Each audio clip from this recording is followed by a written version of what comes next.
เนาะ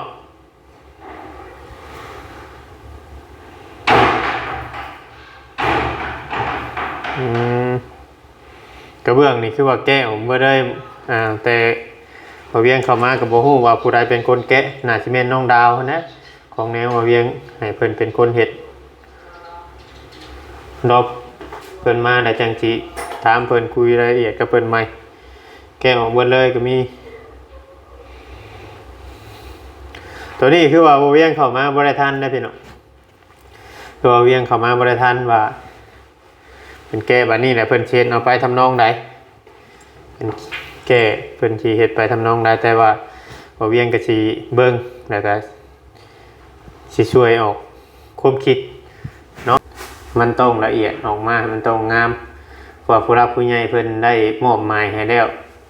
เพิ่นได้ชื่อเครื่องชื่อของให้แล้วเฮาเฮ็ดไปเฮาก็ต้องอยากให้มันคักเนาะเพียงเนาะ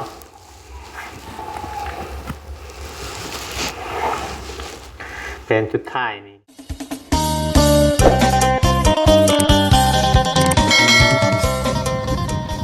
ครับสบายดีเนาะพ่อแม่พี่น้องเบิดสุขุสุคนเนาะบัดมองสุบอนว่าสิเป็นพี่น้องทางฝั่งลาวเนาะกราบสวัสดีพี่น้องทางฝั่งไทยอีกนึงมาพบมาพอกับช่อง YouTube ของเรายังใช้ใจกันหน่อยเพียงว่าฝนตกก็หนาวอากาศก็เริ่มแปรปรวนเริ่มเปลี่ยนแปลงเนาะเพียงเนาะฝนตกกลับเข้ามาสู่ทางบ้านทางเรือนของน้องดาวอีกคือเก่าเนาะเพียงเนาะกะมื้อนี้เนาะพี่น้องเนาะท้องผ้าก็สีครึ้มๆแน่เด้อพ่อแม่พี่น้อง FC เบิดสู่คู่สู่คนเนาะเพียงเนาะเข้ามาเบิ่งมาชมนำกันตามที่บ่เวียงบอกงานหรือว่าสั่งงานทุกอย่างเนาะเพียงเนาะก็ทางเมเพิ่นก็ผู้ใหญ่ใจดีเนาะเพียงเนาะก็คือว่าเพิ่นก็ให้บ่เวียงเฝ้าเข้ามาย่านบ่ทันยันว่าซุมเพิ่นเฮ็ดงานก่อนนะพี่น้องให้มาเบิ่งมาหยังเนาะแต่กลับเข้ามามื้อนี้เนาะเพียงเนาะไปมาแล้วก็อาจสิบ่ได้ถ่ายเวียกงานทางเรือนน้องลาวเนาะพี่น้องเพราะว่า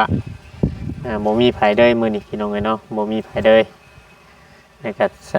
ถ่ายซ้ำทีว่าเวียงถ่ายได้เนาะมีแต่ว่าถ่ายรีวิวให้พ่อแม่พี่น้องเบิ่งเนาะพี่น้องส่วนเรื่องบอลอาบน้ำอาบในเพิ่นยังอาบอยู่พี่เนาะส่วนเรื่องพอน้องไม้ก็ยังบ่เห็นมาคือว่าตามบ้านนี่ว่าสิไปงานดอกงานหยังก็เอาบ่ไปและในส่วนช่องว่างเนาะพี่น้องเนาะช่องว่างนี่เวียงที่เข้ามานี่ก็สิเอาสร้างเพิ่นสร้างเพราะว่าสร้างเพิ่นมาเฮ็ดประตูเพิ่นน้องจ้อยและสิเอาสร้างเพิ่นมาเบิ่งและ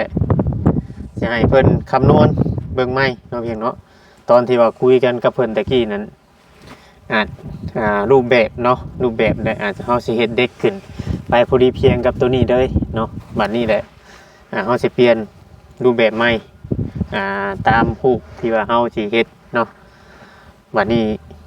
ว่าเพิ่นสิเอาเท่าไหร่เนาะพี่น้องเนาะเดี๋ยวให้ถามเบิ่งเนาะทางผู้รับผู้ใหญ่เพิ่นก็อยากฮู้เนาะพี่น้องเนาะเพิ่นสิใส่ตัวนี้ที่ว่าได้สิเอาสร้างเพิ่นมาเบิ่งว่าสิให้พ่อน้องไม้มาโคนหินเนาะโคนหินจากตรงนี้กับกองดินทรายว่ามันเป็นหน้าฝนตก2เทื่อแล้วมื้อเช้านี่ก็ตกยามมันไหลออกไปทางนอกแต่ว่าสิโคนเข้ามาไว้หมุงนี้ก็สิโคนเข้ามาไว้หมุงในนี้ว่าสมมุติมันเดือก็ให้มันเดืออยู่นี้เพราะว่ามันเต็มเด้พี่น้องมันต่ำให้มันสูงหมุงนี้แหละน้ำก็จะได้ไหลออกประตูเลยนะพี่น้องน้ำก็จะได้ไหลออกประตูเลยในส่วนเรื่องเขาว่างงานให้สร้างพุทธนี้แล้วก็ทางเพิ่นเองติดเวียกเนาะพี่น้องเนาะติดเวียกติดงานดองแล้วอาจสิบ่ได้มามื้อนี้เนาะพี่น้องเนาะให้แจ้ง FC ให้ฮู้เลยอาจสิบ่ได้มามื้อนี้แล้วก็แจ้งให้ FC ฮู้ในส่วนเรื่องเงินสีเนาะทางประตูนี่ให้ FC ให้ เข้าใจเนาะอธิบายให้ FC ฮู้อีกเทื่อนึงว่าเฮาอาจจะบ่ได้ยังบ่ได้ทาตอนนี้แต่ก็สิทาอยู่เนาะเพียงเนาะแต่ตอนนี้ยังสิบ่ได้ทาต้องอันนั้นก่อนพี่น้องเอ้ยต้องเฮ็ดโตคันหัวนี่ก่อนเนาะสิเฮ็ดโตคันหัวเดี๋ยวก่อนเดี๋ยวปะไว้นี่ก่อนเรื่องสีแต่ก็ทาให้ FC หายสงสัยเลยเนาะแล้วก็ยังสิทาให้คือเก่าในส่วนเรื่องบันไดเนาะเพียงเนาะนี่ว่าตอนนี้ก็ยังบ่ได้มีไผมานะพี่น้อง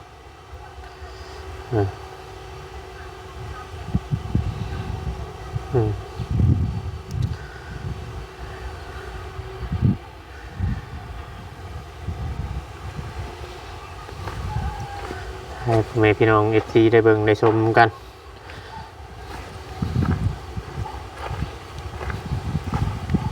นี่บนแทงจุดขยะนี่เขาก็ยังไม่ได้เทซ้ำบนแทงจุดขยะเพื่อก็อาจจะเฮ็ดอยู่พี่แหละพี่น้องบางเทือกอาจจะเฮ็ดอยู่พี่แล้วเทให้เป็นเทขึ้นแล้วก็เอาไม้ขึ้นมากาดเฮ็ดตอกเพชรทงยังใส่นี่ก็เทให้พ่อแม่พี่น้อง FC ได้เบิ่งได้ชมนำกัน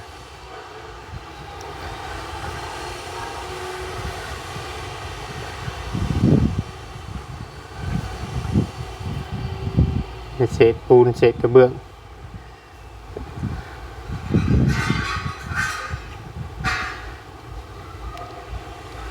ว่านี่ก็สร้างพุ่นน่ะสิได้มาเฮ็ดตัวนั้นแหละพี่น้องเฮ็ดปูนเครื่องสอบโตบ่เวียงให้เพิ่นหาเก็บงานใน ในหั่นแหละห้องครัวห้องหยังเนาะพี่น้องเนาะป้ามาดึงบอกคือว่าแนวใดเอ็นเนาะพี่น้องเนาะตะแกรงอีอันนั้นอันนี้เพิ่นนี่เนาะพี่น้องอาจจะเป็นมาดึงมาจ้องบอกคือว่าแนวใดเนาะพี่น้องเนาะจังซี่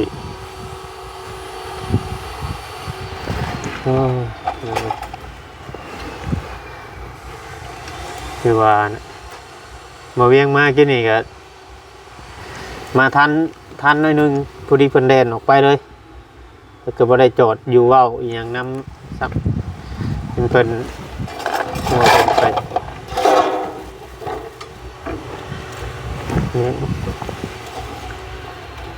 เพราะว่าของสิ่งของที่ว่าเฮานั่นนี่มันจะนั่นเลยพี่น้อง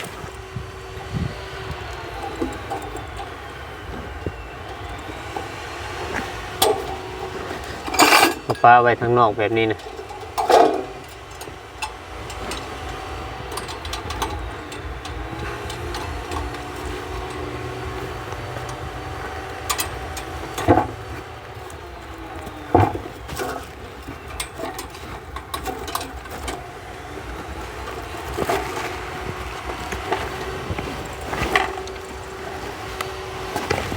ใส่ก็มาตัวนี้ได้จองขนาดไข่ไก่มันยังกินจนเบิดคือว่ามันหิวน้องดาวบ่เกลือบ่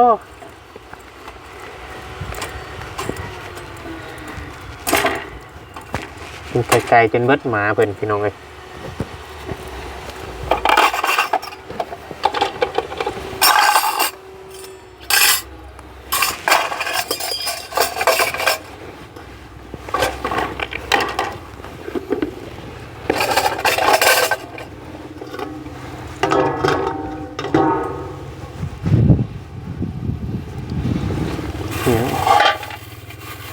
ในมะขาม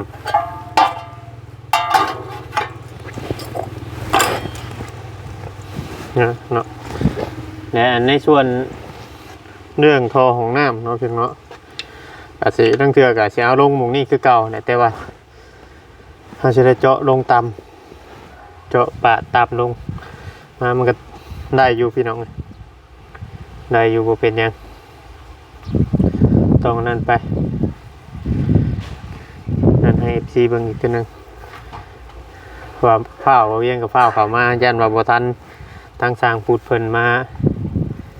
เฮ็ดกันเปื้อนกันยังนี่แหละบ่เวียงวางงานให้เพิ่นรับผิดชอบยันมันบ่ตกปกก็เลยอยากเข้ามาเบิ่งในพี่น้องเนาะตรงนี้มีแต่ แต่งานดองงานหยังคือว่าเนี่ยจะเข้ามาเบิ่งงานที่สร้างพุทธเก็บเมื่อวานนี้เดี๋ยวบอกตัวนี่ไร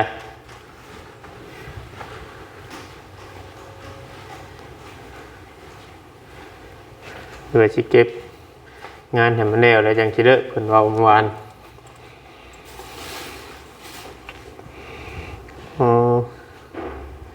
ยังบ่ได้เอาซ้ำพี่น้องเลยเนาะยังพวกติดตามขอบจำยังมันพี่น้องยังบ่ได้เอามันเจมันยังเจตัวนี้ยังเจนี่ยัง4เจนะในงานเก็บยังจำเจมันพอเก็บยังบ่ได้นะ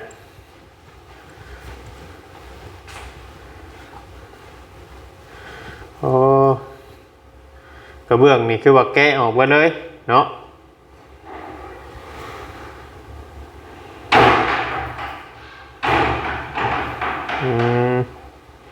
กระเบื้องนี่คือว่าแกะออกไปเลยแต่มาเวียงเข้ามากับโบฮู้ว่าผู้ใดเป็นคนแกะน่าจะเป็นน้องดาวนะของแนวมาเวียงให้เพิ่นเป็นคนเฮ็ดรอบเพิ่นมาได้จังสิถามเพิ่นคุยรายละเอียดกับเพิ่นใหม่แกะออกหมดเลยก็มีตัวนี้คือว่าบ่เวียงเข้ามาบ่ได้ทันได้พี่น้องตัวเวียงเข้ามาบ่ได้ทันว่าเป็นแก้บัดนี้แหละเพิ่นเช็ดเอาไปทำนองใดเป็นแก้เพิ่นสิเฮ็ดไปทำนองใดแต่ว่าบ่เวียงก็สิเบิ่งแล้วก็สิช่วยออกความคิดเนาะถ้าว่าอันนั่นพี่น้องเนาะถ้าว่าเพิ่นสิเอาไปตามที่บ่เวียงเว้าเนาะเพราะว่าทุกสิ่งทุกอย่างมันก็ขึ้นอยู่กับเจ้าของเฮือนเนาะพี่น้องเนาะฟูซิยูอะไรพี่น้องเอ้ยให้ FC เข้าใจเนาะจังหน่อยบ่เวียงคือสิเว้าหลายแท้ทางนี้มัน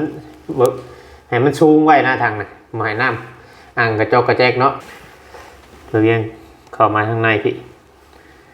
แทนกล้องให้ FC เบิ่งแต่ว่าเพิ่นดื้อออกเบิดแล้วพี่น้องเพิ่นดื้อออกเบิดแล้วแผ่นกระเบื้องเพิ่นดื้อเบิดดื้อเบิดก็มีส่วนแตกแน่ส่วนปาดแน่ส่วนนั่นส่วนนี้อะไรพี่น้องเพิ่นมากของเพิ่นเลยแต่ว่าเข้ามานี่บ่เห็นเนาะน้องเห็นบ่เวียงฮู้บ่เวียงมาอยู่หักแต่ว่าบ่ฮู้ว่าเพิ่นฟ้าวไปใส่เนี่ยก็เพิ่นออกไปเลยก็บ่ได้คุยกันเดี๋ยวเพิ่นกลับเข้ามาเดี๋ยวเฮาจังสิคุยกันอีกตัวนึงเพิ่นแก้ไขแบบนี้เพิ่นเช็ดแบบไรหรือว่าวางแผนแบบไรเนาะเพียงเนาะจังสิให้มันละเอียดในส่วนเรื่องของน้ำเนาะเพียงเนาะเฮาก็อยากให้มันคักขนาดพี่น้องอยากให้มันคักอยากให้มันคักแหละแก้ไขแบบไรเฮ็ดแบบไรเพราะว่างานนี้มันต้องละเอียดออกมามันต้องงามเพราะผู้รับผู้ใหญ่เพิ่นได้มอบหมายให้แล้วเพิ่นได้ชื่อเครื่องชื่อของให้แล้วเฮาเฮ็ดไปเฮาก็ต้องอยากให้มันคักเนาะเพียงเนาะ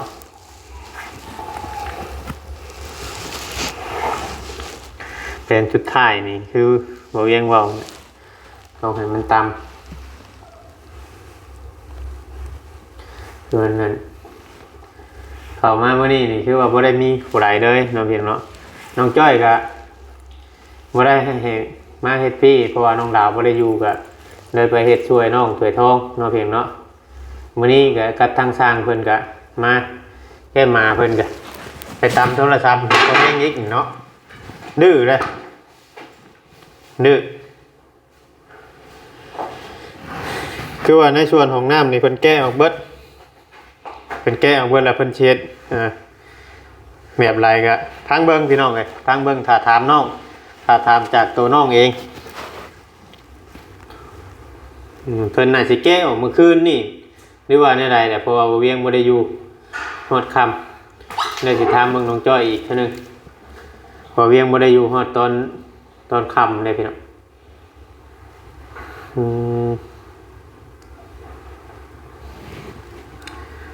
มีแต่ว่าสิเข้ามาเบิ่งถ้าบ่เวียงเข้ามาถึกตอนเพิ่นเฮ็ดว่าง่ายๆซะถ้าบ่เวียงเข้ามาถึกตอนเพิ่นเฮ็ดนี่บ่เวียงสิเข้ามาเบิ่งแนะนำเพราะว่าบางอย่างเนาะพี่น้องเนาะคือเฮาเว้าคั่นแหละคือบ่เวียงเองนี่ก็บางอย่างก็อาจสิพอฮู้คร่าวๆอยู่กับในการนั้นเฮ็ดนี่แต่ว่าเฮาก็บ่ได้ถึงขั้นว่าเก่งนะแต่ก็พอสิแนะนำเพิ่นได้นะพี่น้องบัดนี้เนี่ยต้องรอถามน้องอีกเทื่อนึงว่าแต่ตามที่บ่เวียงไล่เบิ่งนี่พูดนี่สูงอยู่แล้วเบื้องน้ำนี่บางเทื่อนี่เอาลงพี่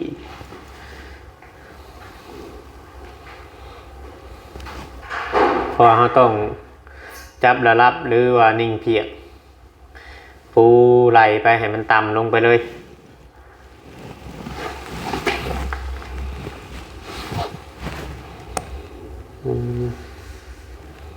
คือว่าเป็นแกะดื้อโทนออกไป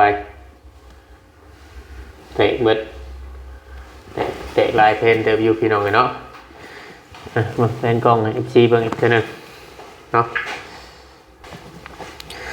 มีเศษแตกเศษยังลายเพนเตะเป็นดื้อ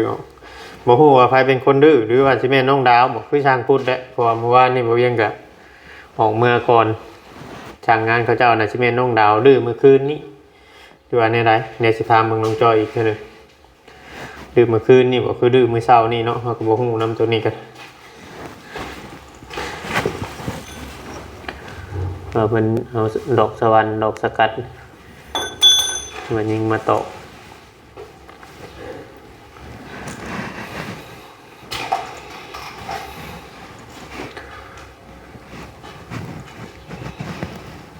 พุ่นแหละพี่น้องเลยรอ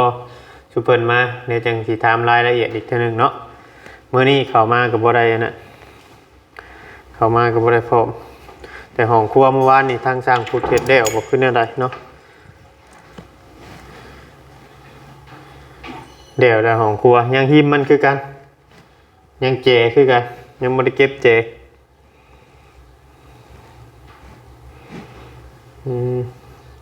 คือมีหมอนมีแพรมีอย่างอยู่นี่เลย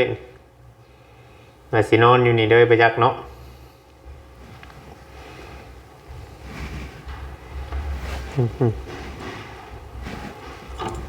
หังเบิ้งมาอาจารย์ถามเบิ้งรายละเอียดเบิ้งว่านี่แหละพี่น้องเนาะถ่ายอัปเดตให้พ่อแม่พี่น้องได้เบิ่งได้ชมในส่วนนั้น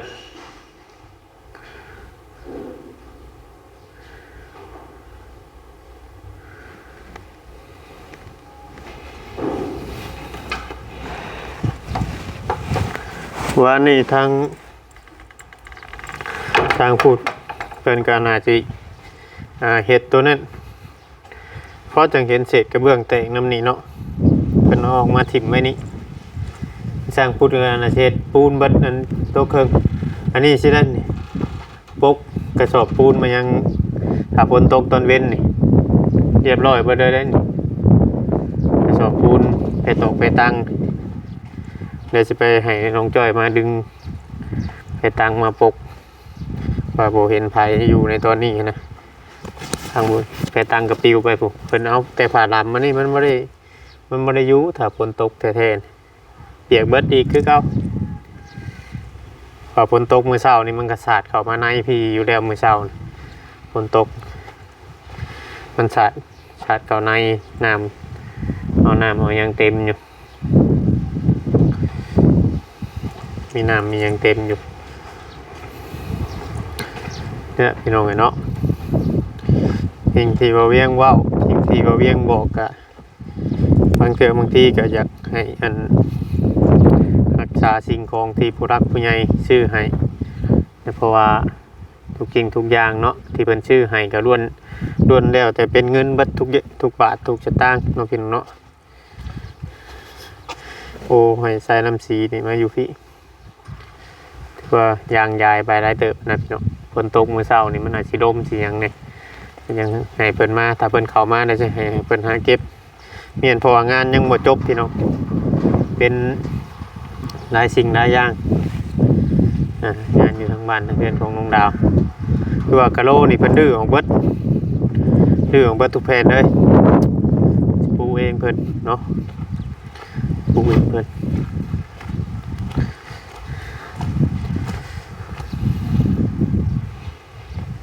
ทางฟุตนี่คือสิให้รับผิดชอบในส่วนตัวสิเทกันเปื้อนมาแล้วก็ส่วนตัวนั้นแล้วก็ในส่วนนี้ตรงสร้างฟุตในส่วนที่เฮาสิเกาะออกมา22ต้นน้ำหัน22ต้นน่ะสิเกาะออกมานี่ให้เพิ่นรับผิดชอบตัวนี้เนาะเพิ่นรับผิดชอบตัวนี้ติดตามมาเพียงเนาะ FC บัดทุกคนติดตามรับชมเบิ่งนำกันมาเพียงเนาะจังไดเข้ามาเบิ่งมาชมเข้ามากดไลค์กดแชร์จังไดครับฝากความคิดฮอดคิดถึงคือเก่าพี่น้องเอ้ยฝากความคิดฮอดคิดถึงคือเก่าเนาะจังไดก็อยู่ดีมีแฮงหักแพงเบิดทุกคนเท่านั้นทางฝั่งไทยฝั่งลาวถ้าบ่มี FC ก็คือสิบ่มีวันนี้คือสิบ่มีวันนี้ปุ๊บทางจ้างพูดมาพอดีว่าสีนั่นแหละเมื่อกี้จ้างพูดมาพอดีโอ้ยคิดว่าสิปบป้าเลยเออมาแต่งานดองงานยังแดงเอาบ่ได้อยู่เลยบ่ซะมื้อนี้แล้วสิมาเฮ็ดงานตอนแรกนะสิมาเฮ็ดงานแล้วเด้เดี๋ยวแหละเอาคือว่ายังคนคือยังนะอันนั้นก็อยู่เฮือนใกล้หั่นอยู่บ้านใหญ่พุ่นน่ะนี่อ๋อสบายดีก็สบายดีคนละลูกฮะโอ้บ้านข่อยก็ลายคือกันบ้านข่อยก็ลายคือกันสบายดีป้าลุงอยากมีครูมีเคียงเนาะแม่นบ้านข่อยก็ลายคือกันช่วงทำงานผู้นี่พันป้าบ่ได้อ้ายเพิ่นหลานหลานพระเจ้านั่นแหละบัดอยู่ใกล้เฮือนน่ะบักคนเฮือนใกล้อีกเอาอีกนี่โอ้ยขอแบบจ้าเพิ่นน่ะก็ผู้แทนน่ะก็บ่ได้เบิ่มือดอกแทนระยะเพราะว่ามายิงเด้ผู้ชายลานเพิ่นน่ะมื้อ11ค่ำมื้อฮื้อพุ่นที่ได้ไปส่งบ้านบาบอดนั่นแหละอยู่ใกล้กันมาเทื่อนึงเลยได้จอบบ่โม้บ่ยังบ่มาฝนตกเด้ฝนตกแม่นแห้งอยู่หมู่บ้านนั่นแถวยังดีบ่ยังฝนตกอยู่หั่นโลบ่ให้ว่าบ่อยู่นี่บ่แห้งปานใดเฮาเบิ่งดินบ่ในงานฝนตกฟรีเขาเล่นอันว่าสิได้ป้าได้เจ้าแล้วอันนี้ไผเป็นคนดื้อกระเบื้องกับน้องดาวอ๋อเพิ่นดื้อคืนนี้บ่อ๋อผู้ช่างว่าลื้อโตมันบ่ได้แล้วเพิ่นลื้อหมดเลยว่าบ่ได้บังเพิ่นลื้อตะแรงวันนี้เพิ่นดื้อออกบ่ได้ยังบ่ได้เข้าไปเบิ่งครับเข้าไปเบิ่งได้เมื่อกี้เข้าไปได้มีแต่ว่าเฮ็ดตามเพื่อนนั่นแหละตามใจช่างเฮ็ดกับเพื่อนตัวนี้ก็ไว้ให้เพิ่นเฮ็ดซะตัวใดมันบ่พอบ่ยังจังบ่ได้จังค่อยว่ากันใหม่ทั้งพ่อน้องไม้ก็ยังบ่เข้ามาเลยเนาะยังบ่ทันได้ออกมาได้สมมุติถ้าเพิ่นตอนเพิ่นออกแล้วยังอยู่พุ่นอยู่เสี่ยวเพิ่นเด้เสี่ยวเพิ่นได้อ้ายเสี่ยวเพิ่นอยู่บุญพุ่นบ่อ้ายของข่อยแล้วเป็นเสี่ยวของเพิ่นพ่อน้องไม้อ๋อเขาว่า5โลจักเอ้าบ่ค่อยถามว่าสิไปงานดองอยู่บ่ไปงานนั่นเนาะบ่ได้ไปแล้วเพิ่นว่าคือสิบ่ได้มาบ่มื้อนี้เบิ่งบ่ได้มาแล้วนอนอยู่ระบบบ่บ่อยู่เนาะชาอยู่แล้วกึบเข้าอีกแล้วบ่จักจ้ะกึบบ่ว่านั่นนะจังหวะย่านว่าเราไหลเลยอ่ะนะแม่นอยู่เฮาก็บ่ได้ตีดอกห่างย่านไหลเลยกันมาผู้เดียวแหละได้อยู่ไปได้เนาะรู้แล้วก็FCทั้งหลายก็บ่เข้าใจของพวกของน้องไม้มันก็เป็นไปได้ก็บ่ได้มีเนาะบัดมันคิดมาเนาะว่าเวียงเนาะมันมีได้เนาะแต่ละวันเนาะแม่นเราบัดอันนี้มันสิไปอีกแบบนึงเราบัดบ่คือหมูคำกินเนี่ยเมามาบัดให้ลูกให้เต้าเนาะสิไปแบบซั่นอีก นั่งก็ค่อยนั่นแหละเพราะว่าอาลาก็ไปเอาเป็นเชี่ยวง่ายเขาก็เลยเล่าให้เราพังเราก็เลยยกให้พังว่าโอ้ยเราว่าน้องเอ้ยว่าที่ไผบ่ฮู้ดอกว่าชีวิตมันเกิดแรงยาที่ว่าคิดว่าต้องมีสักวันแม้ตอนเฮาบ่คิดว่าตอนเฮาคิดแล้วก็อยากโง่แล้วอยาก ปะ โอ้ยโง่บ่ได้แล้วว่าน้ำตาไหลจนไหลได้เมียแหมขอคนดีของเมียเป็นเชียร์ไปก็คือว่าแล้วบ่เห็นหน้าเห็นตาก็แม่นของเจ้าอยู่ว่ะแต่คอยนี่ขนาดเมียทิ่มคอยก็ยังชูได้ว่ะโอ้อยู่นำกันนั้นนั่งเอ็นดมกันจ้ะให้เบิ่งแหน่แล้วว่ะยามดียามชั่วก็ยามมันคิดก็คือว่าแล้วเรา เพราะว่าอันแล้วคุยกันกับข่อยเมื่อวานนี่คิดว่าเราจะมาเฮ็ดแต่ข่อยบอกว่าถ้า อยู่ได้ ถ้าข่อยมาได้ให้ยู่เขาไปให้ชุมเจ้าเลยหั่นนะบ่ให้แล้วยู่เฝ้ายู่มากองไว้นี้ แล้วก็ว่าอยู่ มันจังสิสำบายเนาะเฮายู่สมมุติว่าเฮายู่เข้าไปพุ่นวัดมันก็สำบายชุมเจ้าอีกบ่ได้ยู่เข้าไปหั่นนะมันบ่ได้ตักหลายเทื่ออ่า แล้วก็เล่าให้ฟังอยู่ว่าคอยสิไปเฮ็ดงานแล้วแต่ว่ามื้อนี้จักเป็นจังได๋แล้วอ่ะบ่มีได้แล้วก็เป็นมือไม้เอาว่ะได้แล้วก็โอ้ก็ดีใจดำลาอยู่คิดใจเพิ่นสิโตเนาะนี่ตายกับนี่ทิ่มนี่อยากคล้ายๆกันแหละว่ะ โยมันก็ซ้ำกันหั่นนะ คิดนะเลยจิตใจเราโว้โดบ่คนก็ไปนั่งลมกันย้อน แล้วยิ่งเอานะ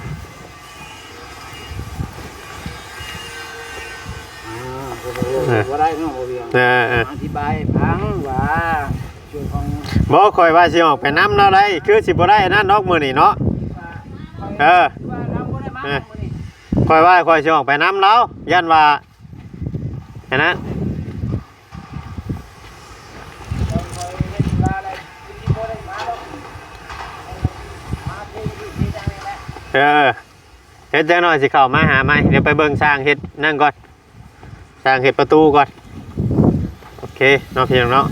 ก็คือว่าทางกระเบื้องนั่นน่ะน้องดาวเป็นคนดื้อเนาะพี่น้องเนาะถามทางสร้างเพิ่นแต่จังใดก็นั่นอีกเทื่อนึงพี่น้องเอ้ยคลิปนี้ก็ล่ำลาพ่อแม่พี่น้องไปผิดพลาดการใดก็ต้องกราบขอโทษขออภัยหลายๆเนาะขอกล่าวคำว่าสบายดีเบิดทุกคนเนาะ